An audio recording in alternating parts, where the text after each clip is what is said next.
Everybody, this is John Horton coming to you from sunny San Antonio, and today I'd like to talk to you about how to write a resume and market your skills.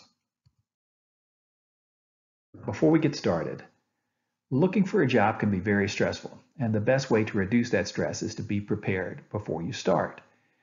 If you're unemployed now, looking for a job is your job. And likewise, if you're employed right now but you're looking for a better job, when you have free time, that is also your job. So schedule your time wisely. Know what you're looking for before you get started, and most importantly, set reasonable expectations for yourself. Now, what's a resume? Well, basically, a resume is a marketing document designed to promote yourself to a prospective employer to get the job that you want. Now, in the old days, when we wrote a resume, you sat in front of a typewriter and you wrote out one basic resume for yourself that you used for all employers.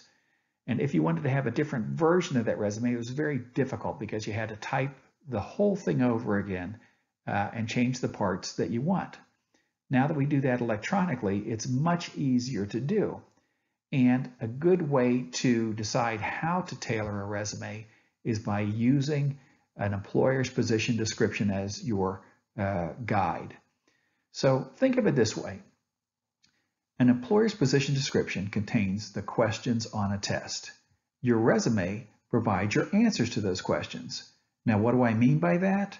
Okay, if an employer writes a position description and they say they need somebody with A, B, C, D in terms of their skills and experience, licenses, education, whatever is contained in that position description is basically telling you what you need to have as a minimum to get that job and what things the prospective employer needs for a prospective employee.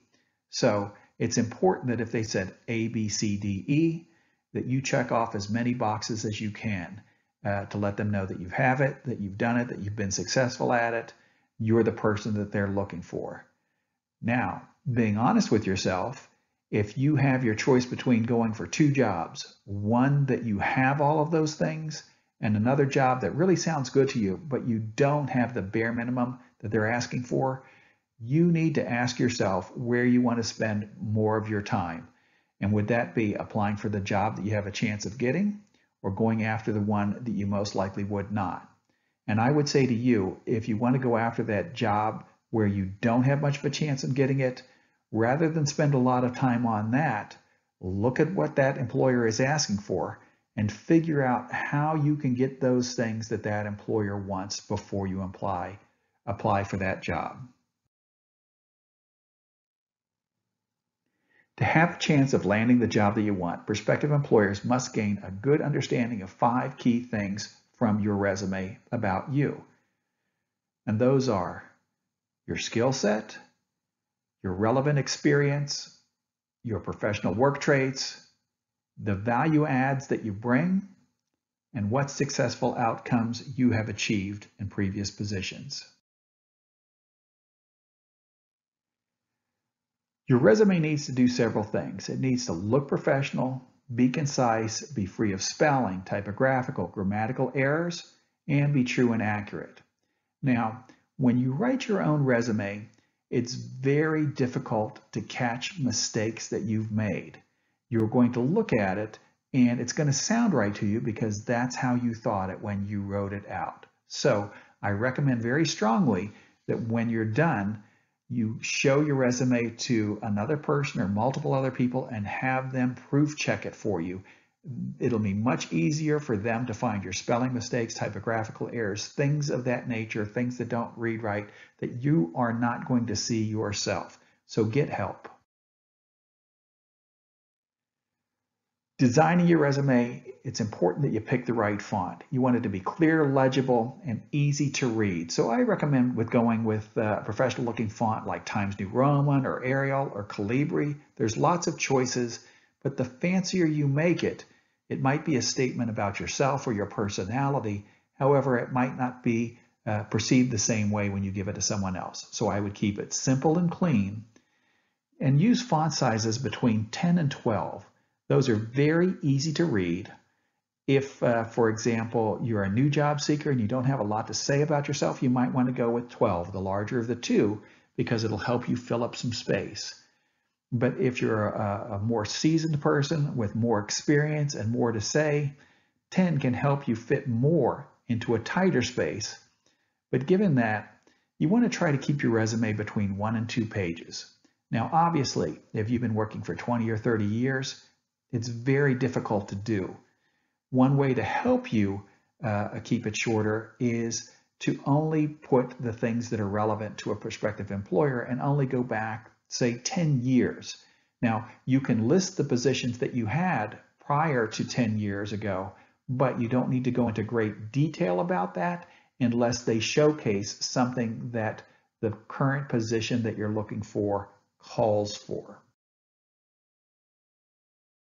Things to avoid: going long. And what I mean by that is talking too much about yourself, offering information that's not important to the employer.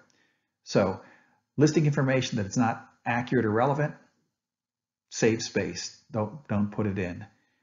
And don't get too fancy with graphics and shapes and symbols, which may not be recognized by screening software. It could throw your resume out before it ever gets seen. How to structure your resume?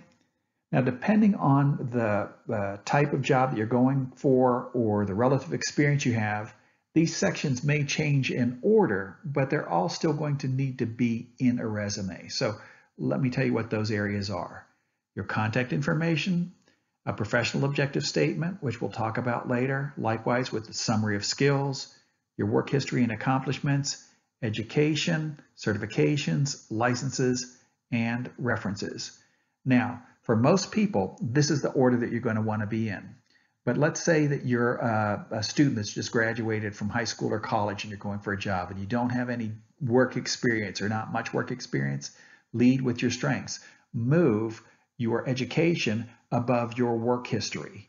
However, let's say that you don't have a lot of education, but you have good practical experience. The original order that I gave you will help you. The degree that you have is a requirement for some positions, but it's not for others. So you have to balance things out. But by and large, again, the order that I've listed here is the order that your resume would appear. Contact information. You're going to need to list your name, your email address, your home address, your phone number, and you want to have a professional sounding message on your phone as well as a simple email address that hopefully would include your name, so it's easy for the person who sees it to associate with you. And there's an example below. But talking about the phone message, all of us have friends or family members that have kind of a silly or a personal message on their phone. Now, this might be funny to them or cute to them or mean something to them, but it might be off-putting to a prospective employer when they call that number. So I would strongly encourage you to have a very straightforward message on your phone, such as, "Hi, you have reached John Smith. Your call is very important to me. Please leave a message at the tone with your contact information and I'll get back to you as soon as I can." With your email address, the same thing. People can have silly email addresses or funny email addresses, or even email addresses that might be offensive to someone.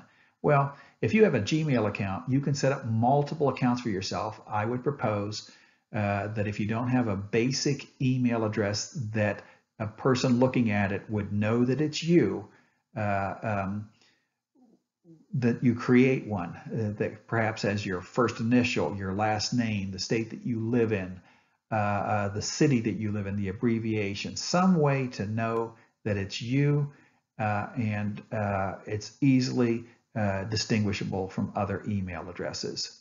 Now, here's just a hint. Don't make your birth year or the year that you graduated from school part of your email address. That's a hint to prospective employers. And while they're not supposed to, they could discriminate against people because they're too young or think that they're too old. So don't include your birth year or your graduation year in your email address. Now, what is a professional objective statement? A professional objective statement is a statement that in one or two sentences leaves the reader with a good understanding of what you are looking for. You should change this for every job that you're going after, and just keep it very simple. Here's an example. Seeking an entry-level sales position with an opportunity for upward mobility with a solid organization. It should sound like your voice, but you should tell them what you're looking for. And you change that with different versions of your resume, because let's say you want a career in music, but right now you're trying to be a house painter. You don't want to tell them that you're trying to get into a band on your resume. You want them to know that you are interested in being a house painter and that you're the person that they should be interested in. Summary of your skills. Now, again, we talked about the position description that an employer writes that says that they want A, B, C, D.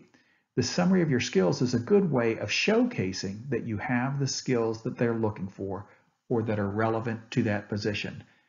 Don't spend a whole lot of time talking about things that a prospective employer doesn't care about, that's not germane to the position, or won't help you get the job. Now, a good way to do this is with a table or with bullets. But again, if they say A, B, C, D in the job description, why not give that to them in the same order so they know what you've got? And if you've got a lot of experience, you can even put the years of experience that you have next to the skills that you possess. Your work history and accomplishments. This part of the resume has multiple sections, so we're going to break it up a little bit. Okay, so you're going to want to start with your current, most recent job and work backwards.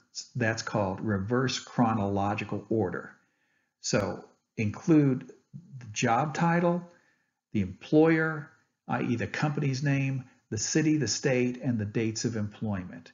It's very important that when you're doing your resume and there's repetitive sections, that you're consistent in how you do that. So let's say you say that you were a cashier at Best Buy in San Antonio from May 2012 to May 2016. You see how I've written this out? If you bold cashier in the next position that you've had, you want to bold it as well. If you italicize something, you want to do it the same way each time. And with the dates, if you're going to write out the month and the year, do that every time. Don't jump back and forth between writing the name of the month to an abbreviation of the month or the numeric date. Keep it the same each and every time so it reads very clearly. Now, after you've done that, you need to describe what you've done and the duties that you've had, the responsibilities that you've had, but try to focus on those things that match up with what a prospective employer is looking for. So that can be a challenge. And I'll give the example of a person that's coming out of the military. A person that's coming out of the military is used to using a lot of abbreviations and acronyms that might be the military equivalent to the private sector, but somebody in the private sector wouldn't understand them. So don't try to use abbreviations or acronyms that wouldn't be familiar to the reader. Use the words that they understand. And let's say you've had a job in one industry and you're moving over to a different industry. Again, use the job or the words for the current industry that you're applying for, not the one that you're coming from, if they mean the same thing. So use the words that are familiar to the reader. Now, the best way to make yourself stand out is to also include in this section the accomplishments that you've had, the successes. Value adds and accomplishments help to make your resume stand out from other candidates with similar or even more work experience. Such things like making someone money, saving someone money, improving safety, productivity, improving customer service. You can even put in awards that you've won in this section. So think about it this way. You want to be a cashier at HEB?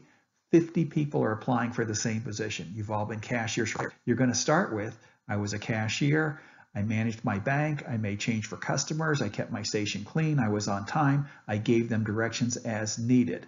But If you have that and everybody else has that, how is a prospective employer going to choose between candidates? Now, if you add on top of that, that you were Employee of the Month 3 times, or that you came up with an idea that saved your employer money or made the checkout position or process easier or faster or more pleasant for the customers, then you would include that to help you stand out.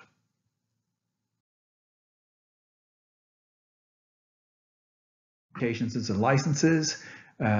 Some jobs have hard, fast requirements for a degree that you must have. If that's the case and they're saying that you must have it and you don't, I would discourage you from applying from that job.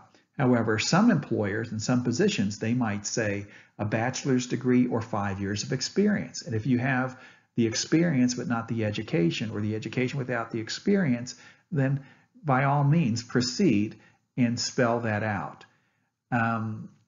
You're going to put everything that you have here, but if you have taken lots of small courses, they're not relevant to the job, then I would probably leave those out. I would just go with your high school and your college, things that you have that are relevant to the industry and the position that you're applying for.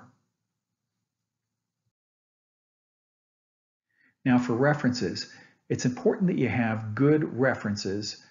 So contact the people that you're going to ask to be your references before you actually use them as a reference. That way they'll know that they might be called. They'll be somewhat flattered that you've gotten their permission first, and they won't be surprised if you've given them a heads up. Now, I would also, on your resume, not actually list them unless they ask for it at that time. I would just put after education, references furnished upon request, and have them on a separate sheet of paper, and make sure that you've got the right email address, the right phone number for the people that you're giving. There's nothing more frustrating for a recruiter or an HR department is to call a reference and it's not a working number, or the person answers and says, that person isn't here, this isn't their number.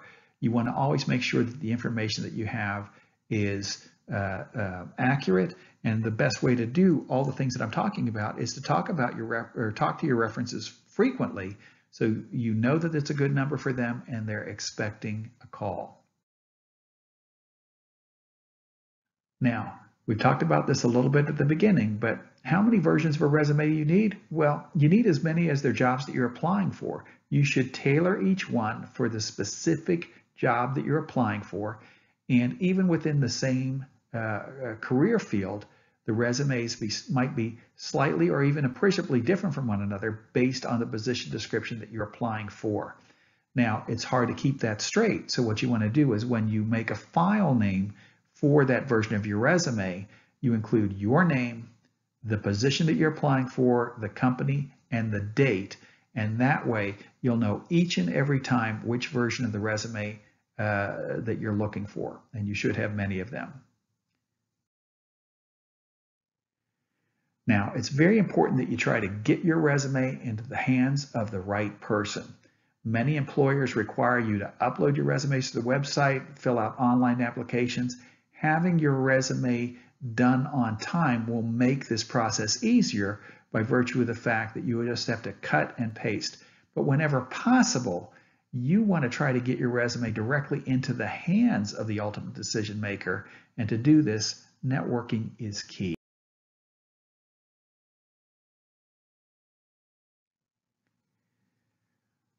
Let's be honest, it's very tough out there. Networking is tough. There's a lot of people applying for the job. So what are you up against?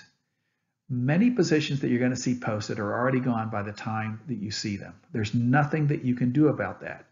Companies often have rules that require them to post positions even though they already know who's going to be given that position. In today's economy, there's going to be dozens of qualified people all going for the same job. So getting your resume to the top of the stack is key. People are most likely to hire someone that they have some kind of personal connection to already.